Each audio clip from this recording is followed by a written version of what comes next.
അതറിയാത്തത് കൊണ്ടാണ്. അനുഭവിക്കാത്ത ആളുകൾക്ക് അനുഭവമില്ലാത്തവർ അതിന് ശത്രുക്കളാണ്. സിഹർ പോലും ഇല്ല എന്ന് പറയും ചൊല്ലില്, അത് പറ്റി നോക്കണം, താനേ വഴിക്ക് വരും അവർ. ഡോക്ടർമാരുടെ അടുത്ത് ഓടി നടന്നിട്ടേ കാശ് കൊണ്ടുപോയി ചൊരിഞ്ഞിട്ടും ഫലം കിട്ടാതെ അവസാനം തിരിയുക, ഇതിങ്ങനെ എന്തോ ഒരു അപകടം സംഭവിച്ചത്. അതുവരെ വിശ്വസിക്കാത്തൊരു മനുഷ്യൻ സെഹറുണ്ടെന്നും ഷൈത്താന്മാർ ഉപദ്രവിക്കുന്നു എന്നും തിരിച്ചറിയും. ഖുർആൻ പറഞ്ഞ വിഷയമല്ലേ അത്, വമാഹും ബിളാരിന ബിഹി മിൻ അഹദിൻ ഇല്ലാ ബിഇദ്നില്ലാഹ്. സെഹർ കൊണ്ട് ഉപദ്രവം ഉണ്ടാവും, പക്ഷെ അത് അള്ളാഹുവിൻ്റെ അനുമതിയോടുകൂടെ തന്നെ, അള്ളാഹ് കണക്കാക്കിയെങ്കിൽ മാത്രമേ നടക്കുള്ളൂ. പിശാചുകളൊക്കെ അള്ളാഹിൻ്റെ സൃഷ്ടികൾ തന്നെയാണ്, പക്ഷെ ആ സംഭവം ഉണ്ട് എന്ന് പറഞ്ഞാലും ചിലർ പറയും എനിക്കതിലൊന്നും വിശ്വാസമില്ല, ഞാൻ അതൊന്നും വിശ്വസിക്കാത്ത. ആയിക്കോട്ടെ ആയിക്കോട്ടെ, കുഴപ്പമൊന്നുമില്ല, നിങ്ങളിഷ്ടമായി. പക്ഷേ അനുഭവം വരുമ്പോൾ അത് ബോധിക്കും. എന്ന പോലെ ഈ ആത്മീയ ലോകത്തിൻ്റെ വിഷയം അങ്ങനെയാണ്. അത് അനുഭവിക്കാതിരിക്കുമ്പോൾ നമ്മൾ ഈ തവസ്സുൽ ഇസ്തിഗാസ എന്നൊക്കെ പറഞ്ഞ വിഷയങ്ങളുണ്ടല്ലോ, അത് നമ്മൾ ഈ അങ്ങാടിയിലും കവലയിലൊക്കെ ചർച്ച ചെയ്തിട്ടാണ് ഇത്ര വഷളായിപ്പോയത്.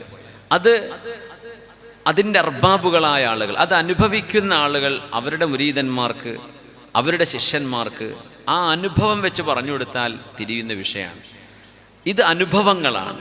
ഈ അനുഭവങ്ങളെ നമുക്ക് കാണിച്ചു കൊടുക്കാൻ കഴിഞ്ഞോളന്നില്ല. ഇങ്ങനെ സംഭവം ഉണ്ട് അള്ളാഹുവിൻ്റെ ദീനിൽ, അത് വേറെ ചർച്ചയാണ് ഇൻഷാ അല്ലാഹ്. റദ്ദ മിൻ ഖബ്രിഹി സലാമ വലാകിൻ ലൈസ യുസ്ഗി ഇലൽ കലാമി ബലീദു. അവിടത്തോട് സലാം പറയുമ്പോൾ ഹബീബിൻ്റെ ഖബറിൽ നിന്ന് സലാമിന് മറുപടി വരുന്നുണ്ട്, പക്ഷേ ചെവി കേൾക്കാത്തവർക്കത് കേൾക്കാൻ കഴിയില്ല. ഫഇദാ ഫുഹത ബിസ്സലാമി അലൈഹി നാഇയദ്ദാരി വൽ മസാറു ബഈദു. ഹബീബിൻ്റെ അരികത്ത് വരാതെ ദൂരെ നാട്ടിൽ നിന്നാണ് ഹബീബിനോട് സലാം പറയുന്നതെങ്കിൽ ബല്ലഗതുഹുൽ മലായികുൽ ഗുർറു ഹഖ്ഖാ അൻകമാ കുൻത ബിസ്സലാമി തജൂദു. അല്ലാഹുവിൻ്റെ മലക്കുകൾ നിന്റെ കയ്യിൽ നിന്നും ആ സലാം, നിന്റെ വായിൽ നിന്ന് വീഴുന്ന സലാമിനെ അല്ലാഹുവിൻ്റെ മലക്കുകൾ അതുപോലെ ഹബീബിൻ്റെ റൗദയിലേക്ക് എത്തിച്ചു കൊടുക്കുന്നുണ്ട്. അജബം മിൻക ഫിസ്സലാത്തി തുനാദി ذاته أيها النبي المجيد. അത്ഭുതമല്ലേ, നിസ്കാരത്തിൽ നിങ്ങൾ വിളിക്കുന്നില്ലയോ ദാതഹു, ഹബീബിനെ വിളിക്കണില്ലേ? അയ്യുഹൻ നബിയു, ഓ നബിയേ, അൽ മജീദ്, ഹബീബായ നബിയെ നിങ്ങൾ നിസ്കാരത്തിൽ വിളിക്കണില്ലേ? അയ്യുഹൻ നബി. ഒരാളെ വിളിക്കുമ്പോൾ അങ്ങനെ പറയാം, അയ്യുഹ. നാളെ ഒരാളെ വിളിക്കുമ്പോൾ അയ്യുഹ എന്ന് വിളിക്കും. അയ്യുഹ കോയ എന്ന് പറഞ്ഞാൽ കോയെന്ന് അതിനെ വിളിക്കുന്നത്. അയ്യുഹൽ ഫജൽ, നമ്മൾ റെക്കോർഡിംഗ് ഒക്കെ ചെയ്യുന്ന മഹാനായ കോയ സാഹിബാണത്. അപ്പോൾ അയ്യുഹ എന്നാ വിളിക്കുക. അപ്പോൾ പറയുമ്പോൾ പെട്ടെന്ന് അറ്റൻഷനാവും, അടുത്തുള്ള ആളിനെ അയ്യുഹ എന്ന് വിളിക്കുക. അപ്പോൾ പെട്ടെന്ന് ഉണരും. പുണ്യ നബിയെ നിങ്ങൾ നിസ്കാരത്തിൽ വിളിക്കുന്നില്ലേ? അജബം മിൻക ഫിസ്സലാത്തി തുനാദി ദാതഹു അയ്യുഹൻ നബിയുൽ മജീദു. എവിടെയാണത്? അത്തഹിയാത്തു ലില്ലാഹി വസ്സലവാത്തു വത്വയ്യിബാത്ത്. അങ്ങനെയുണ്ട് അത്തഹിയാത്തിൻ്റെ ഒരു റിവായത്ത് അങ്ങനെയാണ്.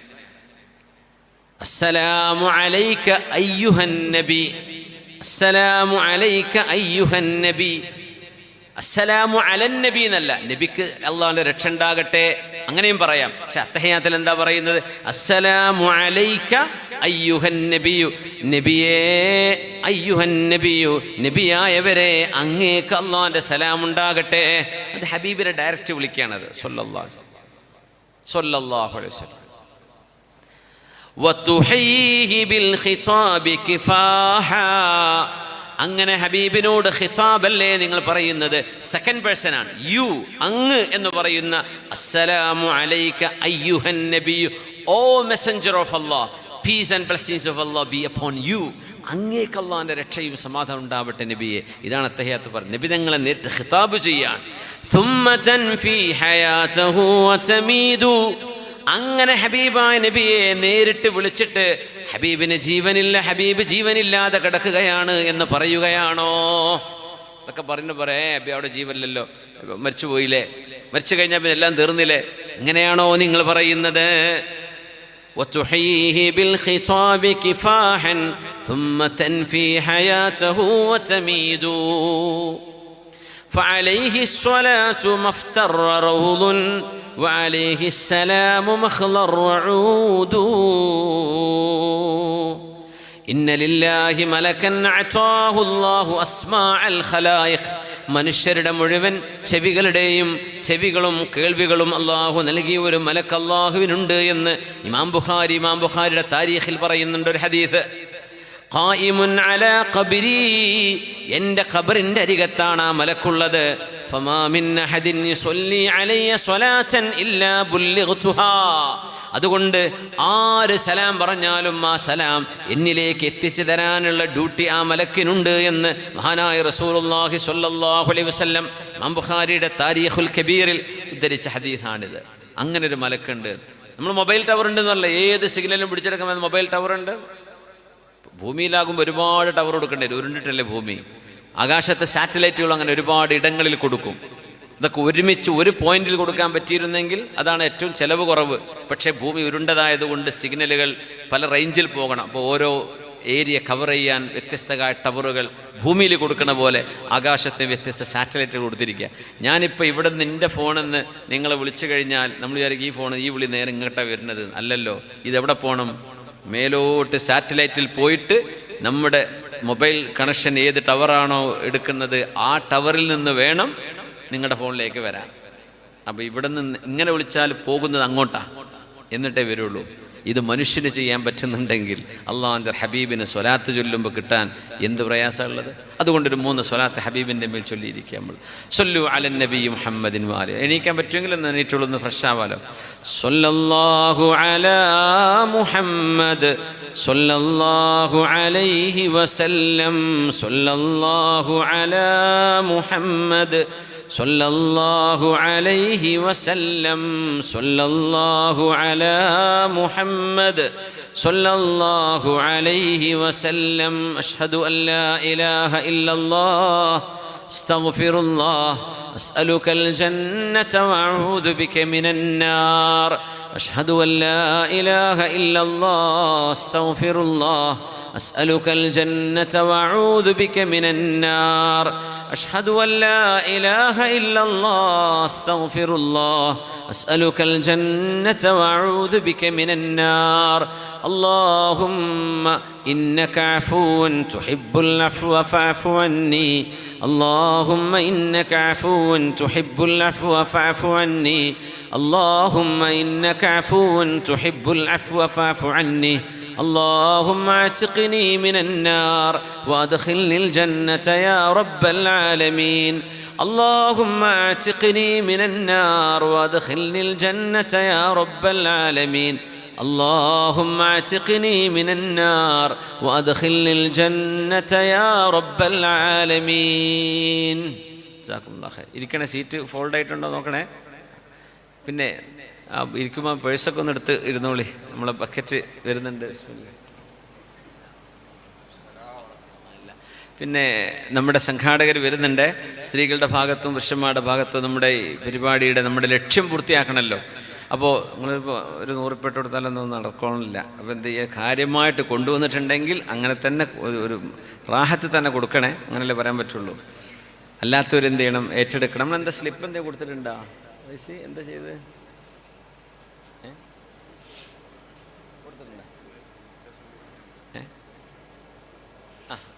അതെ, അതിൻ്റെ നമ്പറൊക്കെ ഗൂഗിൾ പേ സംവിധാനമുണ്ട്. മാഷാ അല്ലാ, എന്നാൽ പിന്നെ എളുപ്പമാണല്ലോ, പെട്ടെന്നായി.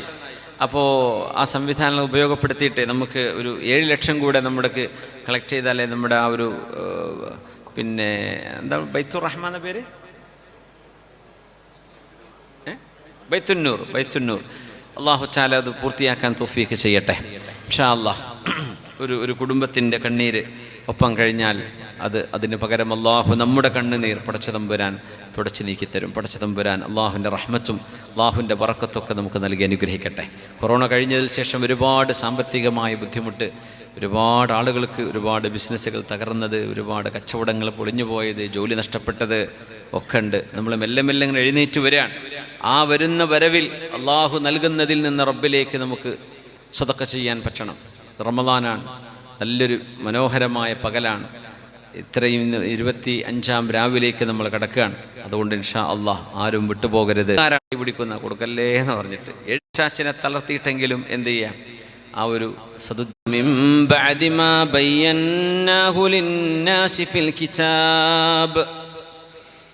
മിൻ ബഅദി മാ ബയ്യന്നാഹു ലിന്നാസി ഫിൽ കിതാബി ഉലൈക യൽഅനുഹുമുല്ലാഹ്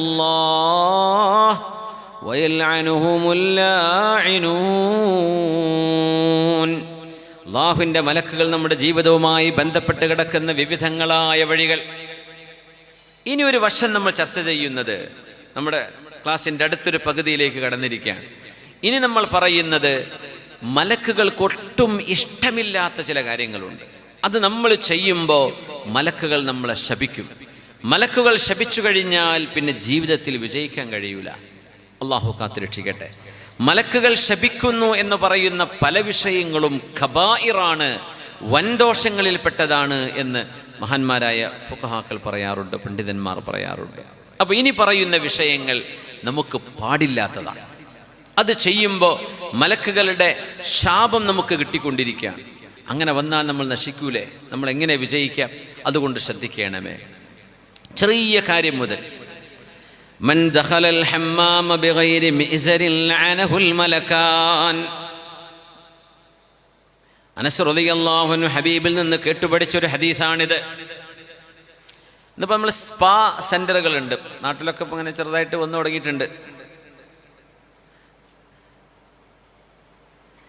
അന്ന് ഹമ്മാമാണ്. ഷാമിലൊക്കെ ഇപ്പോഴുണ്ട് മഗ്രിബി ഹമ്മാം, മൊറോക്കോയിലുണ്ട് ഹമ്മാമുകൾ. പബ്ലിക് ബാത്റൂം എന്നാണത് പറയാം. സ്റ്റീം ബാത്ത് എടുക്കാൻ വേണ്ടി, ചുടുവെള്ളത്തിൽ കുളിക്കാൻ വേണ്ടി, പിന്നെ മറ്റു ആരോഗ്യത്തിന് വേണ്ടി, നഖം മുറിക്കാൻ, വൃത്തിയാവാൻ, അതിനൊക്കെ പൈസക്കാർ പോയിരുന്ന അന്നത്തെ സലൂണുകളാണ് അന്നത്തെ ഹമ്മാമുകൾ. അത് മക്കയിലും മദീനത്തൊന്നും ഉണ്ടായിട്ടില്ല. പക്ഷേ അത് സിറിയയിലുണ്ട്, ജോർഡാനിലും ഫലസ്തീനിലും, പിന്നെ ഇങ്ങ് നോർത്ത് ആഫ്രിക്കൻ രാജ്യങ്ങളിൽ ലിബിയയിലും അൾജീരിയയിലും അതുപോലെ തന്നെ തൊട്ടടുത്തുള്ള മൊറോക്കോയിലും ഒക്കെ ഉണ്ടായിട്ടുണ്ട്. അവിടങ്ങളിലൊക്കെ ഉണ്ടായിരുന്നു ഹമ്മാമുകൾ. അതിനെ സംബന്ധിച്ചൊക്കെ ഹദീസിൽ വന്നിട്ടുണ്ട്. നബി തങ്ങൾ പറഞ്ഞു, അവിടെ പോയിട്ട് തുണി വെച്ചിട്ടിരിക്കരുത്, ഔറത്ത് കാണിച്ചിരിക്കരുത്.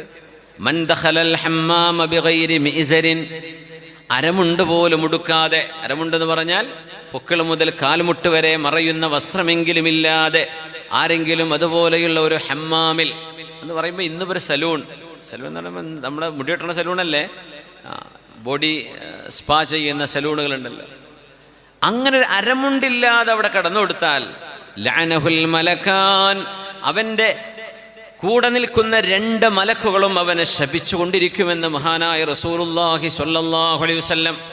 ഒരു മനുഷ്യൻ്റെ ഔറത്ത് വെളിവാവുന്ന സ്ഥലമാണത്. ഇതൊരു ട്രീറ്റ്മെൻറ്റിനോ ഒരു ചികിത്സക്കോ അല്ല.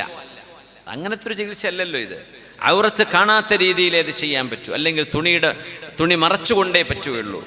ഒരു സർജറി നടക്കുന്ന പോലെയല്ല ഇത്. അത് അനിവാര്യമായ ഘട്ടങ്ങളാണ്. അല്ലാഹുവിൻ്റെ മലക്കുകൾ. അപ്പം നമ്മൾ ഇപ്പോൾ പബ്ലിക് നമ്മൾ കുളത്തിൽ കുളിക്കുകയാണ്, പുഴയിൽ കുളിക്കുകയാണ്. ഇപ്പോൾ ഒന്നും ഇല്ലല്ലേ, ഇപ്പോൾ അന്യ സ്റ്റേറ്റുകാരെ കുളിക്കണുള്ളൂ അല്ലേ. നമ്മുടെ നാട്ടുകാരെ കുളി നിർത്തി വന്നു. മുമ്പൊക്കെ കുളത്തിലും പുഴയിലൊക്കെ പോയി കുളിക്കലും അലക്കലും തിരുമ്പലും വരലൊക്കെ ജോറായിരുന്നു. ഇപ്പം വല്ലാണ്ട് കാണുന്നില്ല. ഞാൻ പറയണ്ടല്ലേ, നടന്നോട്ടെ, ആയിക്കോട്ടെ, അതില്ല. അപ്പോൾ എന്ത് ചെയ്യും? ആണുങ്ങളും ട്രൗസറിട്ട് കുളിക്കരുത്. എന്ത് ചെയ്യണം? ഒരു മുണ്ടെങ്കിലും മറയണം. കാൽമുട്ട് മറയുന്ന ഒരു മുണ്ടെങ്കിലും എടുത്തിട്ടേ പബ്ലിക്കിൽ കുളിക്കുമ്പോഴേ, അത് കടലിലാണെങ്കിലും കുളത്തിലാണെങ്കിലും അങ്ങനെ കുളിക്കാവൂ. അല്ലാഹുവിൻ്റെ മലക്കുകൾ ശപിച്ചുകൊണ്ടിരിക്കുന്നു. ഈ ഔറത്തിനെ സംബന്ധിച്ച് വലിയൊരു ഹദീസ് ഉണ്ട്. ലഅനല്ലാഹു നാദിറ വൽ മൻദൂറ ഇലൈഹി, ലഅനല്ലാഹു നാദിറ വൽ മൻദൂറ ഇലൈഹി, അല്ലാഹു നോക്കുന്നവനെയും നോക്കപ്പെടുന്നവനെയും ശപിച്ചിരിക്കുന്നു എന്ന് മഹാനായ റസൂലുള്ളാഹി സ്വല്ലല്ലാഹു അലൈഹി വസല്ലം. എനിക്ക് തോന്നുന്നു ഈ ഉമ്മത്തിനെ അല്ലാഹു ഇങ്ങനെ കൈവിടാൻ കാരണം ഈ അടുത്ത കാലത്തായിട്ടാണ് ഇങ്ങനെ ഒരു ഹിഫ്ള് ഉമ്മത്തിൻ്റെ എന്തോ പ്രശ്നങ്ങൾ നടക്കുന്നുണ്ട്. ഉമ്മത്തിനുള്ളിൽ എവിടെയോ ചില പാകപ്പിഴകൾ നടക്കുന്നുണ്ട്, നമുക്കൊക്കെ അറിയാം. ഇതിൻ്റെ കാരണം അന്വേഷിക്കണം. നമ്മളിങ്ങനെ ഫേസ്ബുക്കിൽ ഇങ്ങനെ കുറ്റം പറഞ്ഞ് എഴുതിയിട്ട് നമ്മളിൽ കാരണങ്ങളുണ്ടോ? നമ്മളെന്തെങ്കിലും ചെയ്ത് തെറ്റുകൊണ്ടാണോ ഉമ്മത്തിൻ്റെ ഉള്ളിൽ ഈ ഫിർഖത്തും ഇതുപോലെയുള്ള അപസ്വരങ്ങളും ഉണ്ടാകുന്നത് എന്ന് നമ്മൾ നോക്കുന്നത് നല്ലതാണ്. എനിക്ക് പേടിയാവുന്നൊരു ഹദീസാണിത്. അല്ലാഹു തആല നോക്കുന്നവനെയും നോക്കപ്പെടുന്നവനെയും ശപിച്ചിരിക്കുന്നു. എന്തിനെ പറ്റി പറയുന്നറിയോ? ഇലൽ ഔറ, ഒരു മനുഷ്യൻ്റെ ഔറത്ത് നോക്കുക, സെക്ഷൽ വീഡിയോകൾ കാണുക, അത്തരം ഇമേജുകൾ കാണുക, പൊണോഗ്രഫി ഈ ഉമ്മത്തിൻ്റെ ജീവിതത്തിൻ്റെ ഭാഗമായി മാറുക. അത് നോക്കപ്പെടുന്നവൻ ആരാണോ അത് കാണിച്ചു കൊടുക്കുന്നത്? അവർ. ആരുടെ ഔറത്താണോ കാണപ്പെടുന്നത് അവരെയും നോക്കുന്നവനെയും അള്ളാഹു ശപിച്ചിരിക്കുന്നു. സുബ്ഹാനല്ലാഹ്, അത് വലിയ ഗൗരവമാണ്. ഔറത്തിന് കളിക്കാൻ ഇറങ്ങുകയാണെങ്കിൽ തന്നെയും കളിയാണെങ്കിൽ തന്നെയും മുട്ടുപൊക്കൾ നമ്മുടെ ഔറത്താണ്. ദീൻ പറയണ്ടേ? അപ്പോൾ ഇപ്പം പല ട്രോളും വരും. കളിക്കുമ്പോൾ പിന്നെ ഔറത്തൊക്കെ മറിച്ച് കളിക്കുക എന്ന് പറഞ്ഞാൽ ആ കോല എങ്ങനെ ഉണ്ടാവും? മുട്ടിൻ്റെ മുകളിൽ ട്രൗസർ ഉണ്ടെങ്കിലല്ലേ ഓടാൻ പറ്റുള്ളൂ. അത് കുറച്ച് മുട്ട് വരെ ഒന്ന് ഇറക്കിയാലോ ഓടാൻ പറ്റായൊന്നുമില്ല. ഉണ്ടോ? നാളെ സ്വർഗത്തിലേക്ക് ഓടിക്കയറണമെങ്കിൽ അത് വേണ്ടി വരും. പക്ഷെ ഇവിടെ മാത്രമേ ഓട്ടം നടക്കുള്ളൂ. അതുകൊണ്ട് ഉസ്താദ്മാരങ്ങനെ പറഞ്ഞു കൊടുത്താൽ തന്നെ ഇപ്പോൾ കളിൻ്റെ കാലത്തൊക്കെ ഏതോ ഉസ്താദ്മാരങ്ങനെ പറഞ്ഞു ഔറത്ത് കാണൽ. അപ്പം തുടങ്ങി ട്രോള്. ഓ, ഫിഫ കപ്പ് എന്ന് പറഞ്ഞാൽ പിന്നെ ഔറത്തപ്പോൾ ആകെ കാണുന്നത് അത് നോക്കാനാണല്ലോ അവിടെ പോകുന്നത്, അങ്ങനെയാണോലോ ഇങ്ങനെയാണോലോ. ഓരോരുത്തരും ഓരോ രീതിയിൽ അതിനെ റീഡ് ചെയ്യുക. നമ്മൾ പറഞ്ഞു കൊടുത്ത് നീ തെറ്റ് പറ്റിക്കണമെന്ന് അറിയില്ല. പക്ഷേ ഔറത്ത് തന്നെയാണ്. അത് കാണുന്നതും നോക്കുന്നതും കാണിച്ചു കൊടുക്കുന്നതും ഒരു മുസ്ലിമിന് കുറ്റകരമാണ്. ഇസ്ലാം വേണ്ട അന്ന് നമുക്ക് ആവശ്യമില്ല. അവർ പോയിക്കോട്ടെ, അവരെ പറ്റിയല്ല നമ്മൾ പറയുന്നത്. നമ്മൾ മുസ്ലിമീങ്ങൾ